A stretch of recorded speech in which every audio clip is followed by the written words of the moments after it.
Yan, maghantay po tayo. Abutin pa siguro ng 2 years to bago magbukas. Okay, sa create new projects. Pareho din yun. Okay. So, kung ano yung ginawa natin sa una, yun din ang gagawin natin ngayon. No? So, maghintay tayo para sa ating templates.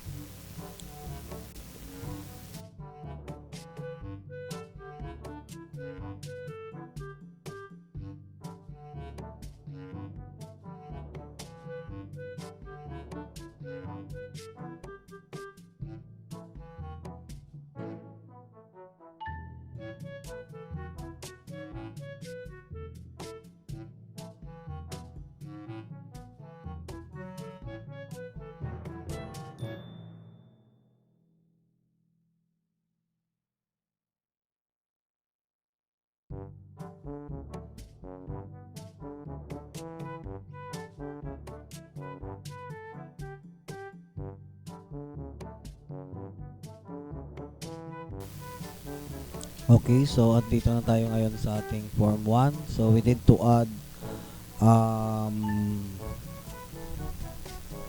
a button. So dito tayo sa toolbox natin. So wala tayong ngayong toolbox. So i-view natin yung toolbox. So toolbox, where are you? Toolbox. Nasaan? Dito pala. Then in your toolbox, we need a button. So kailangan mo yung button. Then dito natin ilagay. Okay. So, bakit nag-waiting? Okay. So in your button, so let us give a name in our button. So print. So print lang. Okay. So ayan po, print. So in our code, double click the button. Okay. The print button.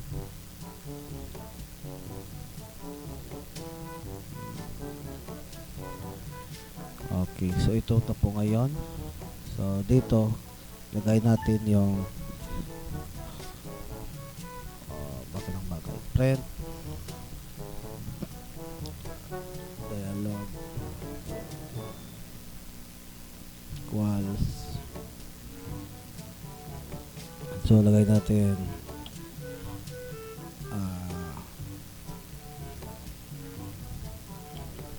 key 1. So key 1 is your print dialog. Ayan, makikita mo may mga suggestions sa you need to tab to accept. So key 1 is your new print dialog. So pwede mo rin yan gamitin, i-tab mo lang para hindi ka na mag-type ng code. Okay, tab to accept, tab to accept. Okay, then enter.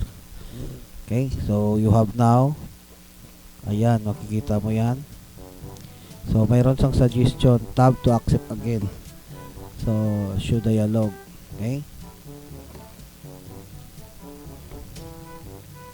so pwede yan. So wag muna. Okay, back. Okay, so tab na natin Q1.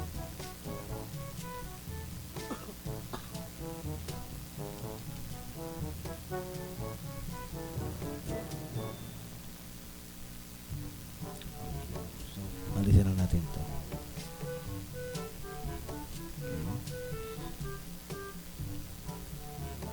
So type tayo ulit na print, kasi document ipiprint natin. Print document. Ayan po. Print document. So nakikita mo yan, may pula yung document. So we need to show and we need to fix. Okay? We need to show the potential fixes niya.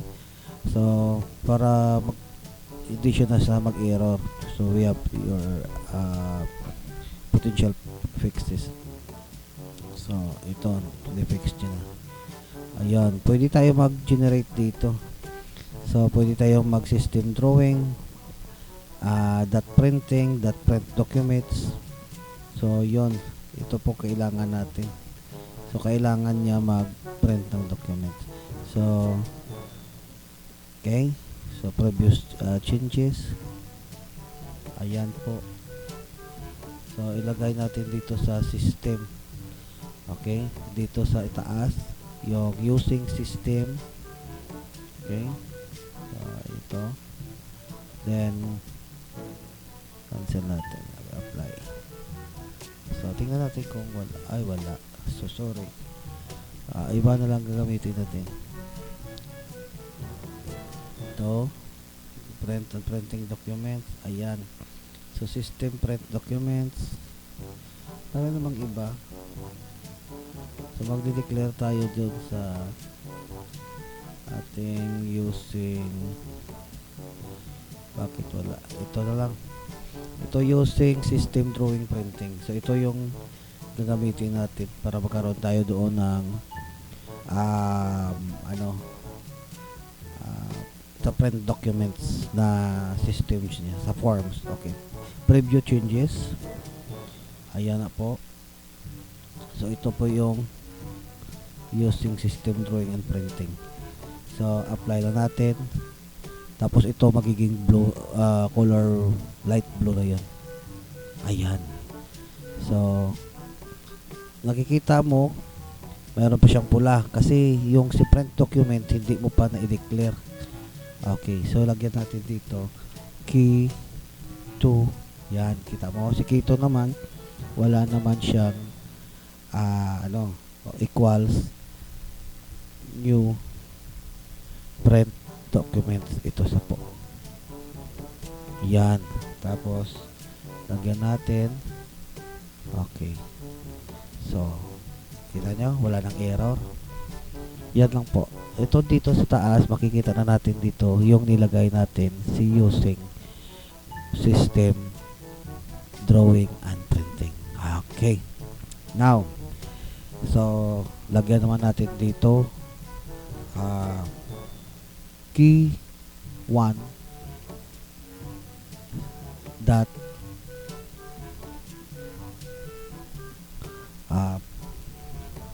ipiprint natin printing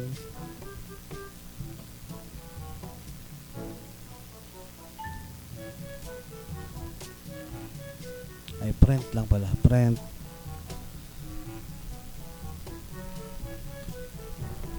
documents up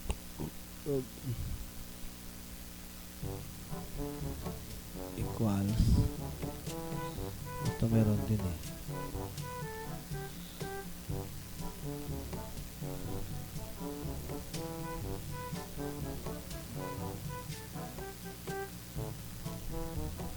mali pala, mali document name pala to, document ayan document tab name equals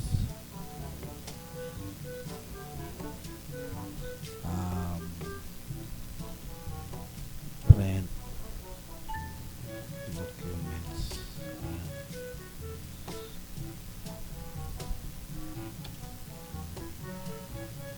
Bakit naging pula? Document name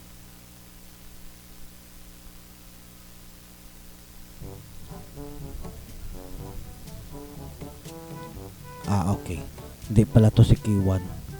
Si key 2 pala to. Ayan. Kita mo? Kasi si key 2, siya na sa ngayon ang ating ipiprint back because siya na ang print document mo. Okay? Hindi si key 1. Kasi si key 1, yung print dialog mo. Diba? Kape tayo. Sarap ng kape. Okay? Next, si key 1 naman dito. Ay, si key I pa yan. Key 1 naman diyan. Kay key 2. Ayun. Yan, as a print document. Close natin. O bakit si Kito? Backspace tayo.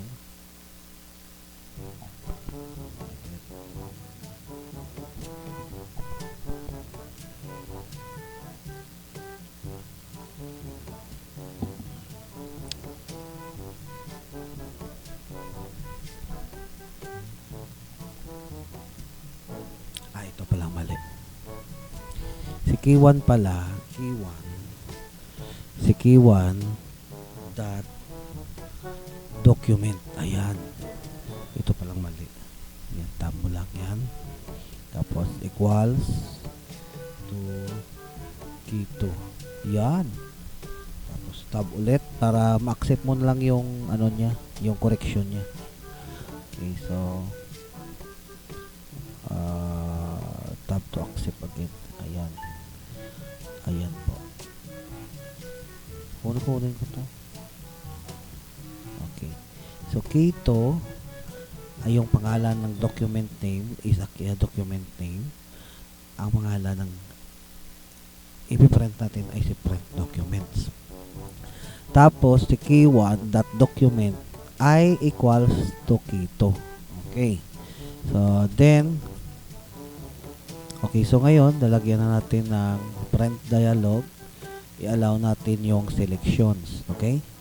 Para makaselect tayo ng printer.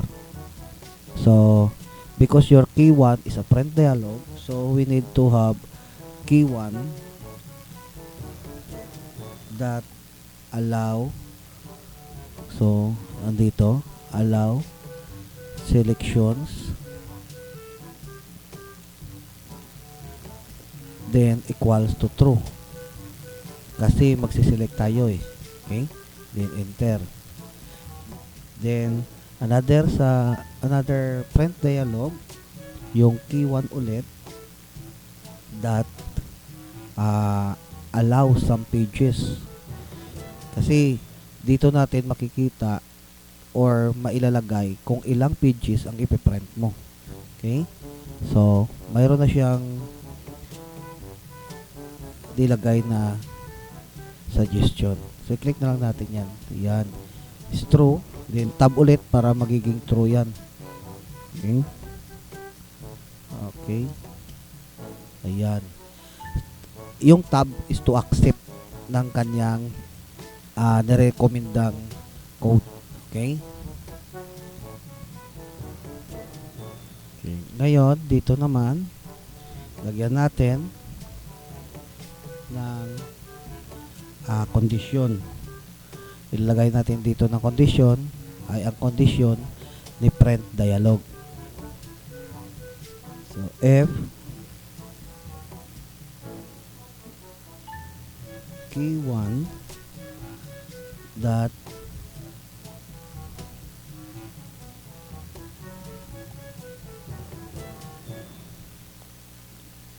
show dialog, ito po, yan, may suggestion na sa itatab na lang ulit niya natin, tab, tab, tab, kukunin natin to. Okay,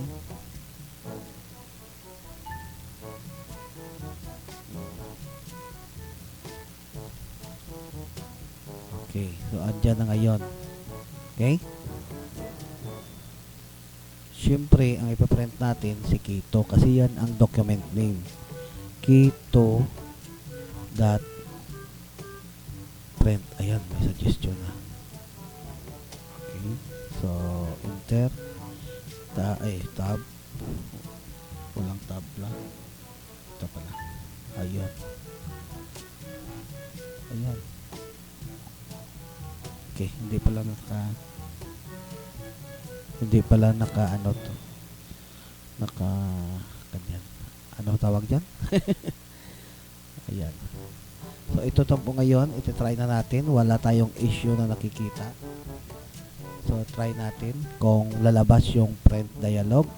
Okay, so try to start.